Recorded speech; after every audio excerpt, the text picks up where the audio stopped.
புரட்சி தலைவர் எம்ஜிஆர் எப்பொழுதும் தன்னுடன் நடிக்கும் நடிகைகளின் தராதரம், அவர்கள் இதற்கு முன் நடித்த கதாபாத்திரங்கள், ரசிகர்களுக்கு அந்த நடிகை மேல் இருக்கும் இமேஜ், இதையெல்லாம் பார்த்துதான் படத்தில் ஒப்பந்தம் செய்வார்.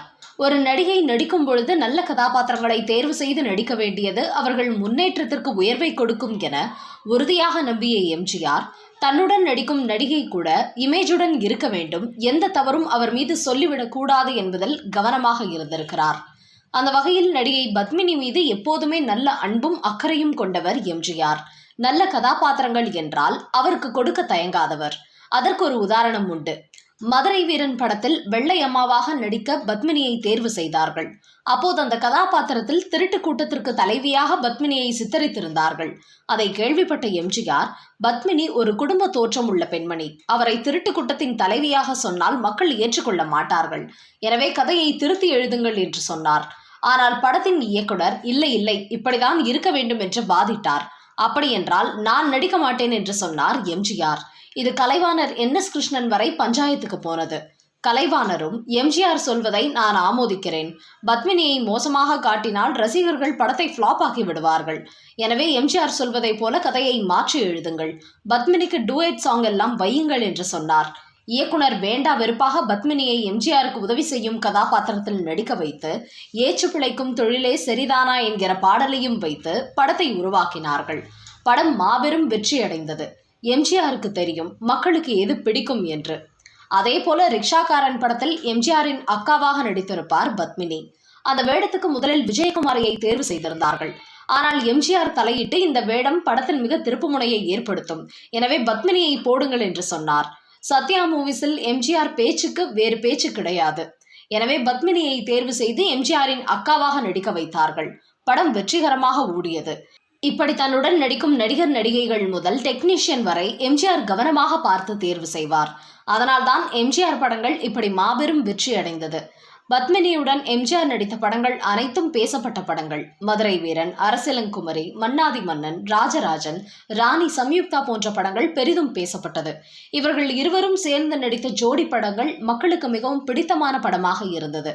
மன்னாதி மன்னன் படத்தில் கண்கள் இரண்டும் என்று உன்னை சேருமோ என்கிற பாடலுக்கு அற்புதமாக நடித்திருப்பார் பத்மினி. அதே போல அரசிலங்குமரி படத்தில் எம்ஜிஆருக்கு தங்கையாக நடித்திருப்பார். இவர்கள் இருவரும் ராசியான ஜோடி என்று கூட பேசப்பட்டது. ஒருமுறை ராணி சம்யுக்தா படத்தில் எம்ஜிஆர் பத்மினி நடிக்க வேண்டிய காட்சி. அப்போது பத்மினியை எம்ஜிஆர் குதிரையின் மேல் கடத்தி செல்வது போல காட்சி படமாக்கப்பட்டது. அப்போது பத்மினிக்கு திருமணமாகி கருவுற்றிருந்தார். குதிரையில் ஏற்றி சென்ற பிறகு இறங்கும் போது அங்கிருந்த மேக்கப் மேன் ஒருவர் மூலம் இந்த விஷயம் எம்ஜிஆருக்கு தெரிய வந்தது. உடனே பத்மினியிடம் வந்து, என்னம்மா நீ இப்படி பண்ணிட்ட, உண்மையை சொல்லியிருந்தால் இந்த காட்சியை தவிர்த்திருக்கலாமே என்று சொல்ல, நீங்கள் இருக்கும்போது பாதுகாப்பாக உணர்கிறேன் அண்ணா, இதில் ஒன்றும் பெரிய சங்கடம் இல்லை, என் குழந்தைக்கு ஒன்றும் ஆகாது என்று சிரித்து கொண்டே சென்றார். இருந்தாலும் எம்ஜிஆர் மன வருத்தத்தில் இருந்தார். ஆனால் அப்படிப்பட்ட பத்மினி ஹிந்தியில் நடிகர் ராஜ்கபூருடன் மிக மோசமாக நடித்திருந்தார். ஈரமான வெள்ளை சேலையில் உள்ளாடை தெரிய நடைந்தபடி கிராப் வெட்டி கொண்டு ஒரு பாடலுக்கு வருவார். அதே போல லண்டனில் படப்பிடிப்பு நடந்தபோது ராஜ்கபூர் மனைவிக்கும் பத்மினிக்கும் நடந்த சண்டையில் இருவரும் அடித்துக் கொண்டார்கள் என்றெல்லாம் செய்தி வந்தது. அப்போது மிகவும் மன வருத்தப்பட்டார் எம்ஜிஆர்.